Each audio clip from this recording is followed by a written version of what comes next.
So I got home from a run and saw this right away. It got me pretty heated. Michael, Joe Biden said yesterday that his campaign is Scranton versus Park Avenue. Why is he going with this divide and conquer approach? That's Trump's thing. What about a message for all Americans? I don't live on Park Avenue, but I live pretty close to it. And you know how I got there? Working my butt off. He doesn't want my vote? So Stephanie Rule, she is from Park Ridge, New Jersey, a place with a median income of around $120,000 per household. Scranton, Pennsylvania, and I'm from PA, so this pisses me off, has a median income of $38,000 per household. The average income in this area is $8,000 less than the U.S. average. Stephanie Rule, she spent 14 years working in the finance industry after graduating from expensive private university, Lehigh University in PA. So 14 years in the finance industry. Then she went to work for a hedge fund, and she served as vice president and became the highest producing credit derivatives salesperson in the United States. Joined at Deutsche Bank as a credit salesperson covering hedge funds. She ended her 8-year career there as a managing director in global markets senior relationship management. So she went from this, and it wasn't good enough for her. So she had to go and become an anchor on Bloomberg TV, and now she is on MSNBC. So there you go. These are the people in the media talking about the news and relaying it to us. Joe Biden shows 1 ounce of populism, and she freaks out. Why are you making it about two sides? What's the message for all of America, Joe? I mean, I lived pretty close to Park Avenue. You know what I had to do to get there?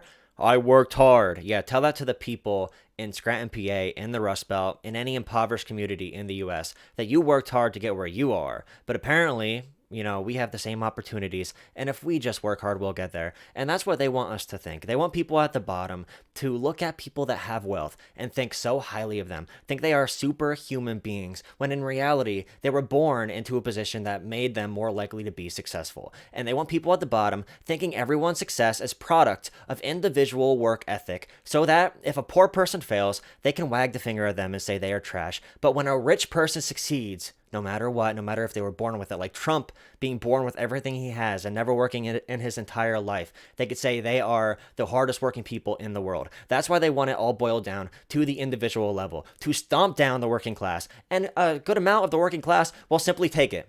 We will simply take it because we don't want to admit that there are forces beyond our control influencing our lives. And the couple people that make it out of the bottom will look back at other people that are still in the bottom, and instead of trying to fix the system that made it harder for them to be successful, they will say to the people at the bottom where they used to be, oh, just work harder. Because apparently all the shit poor people have to go through to work into even a middle income bracket, all that work is deserved, apparently. And anyone born into wealth is simply, I guess, bestowed upon by God. We're going back to the monarch. We're going back to feudalism. We're going back to the royal empire ruling over us. The media full of a bunch of elites telling us to serve the interest of elites. A politician who is a puppet, Joe Biden is a puppet. Trump is a puppet. These puppets for the ruling class say one thing that has an ounce of populism, and the media freaks out and says, why are they trying to divide and conquer? And this is supposed to be the left media.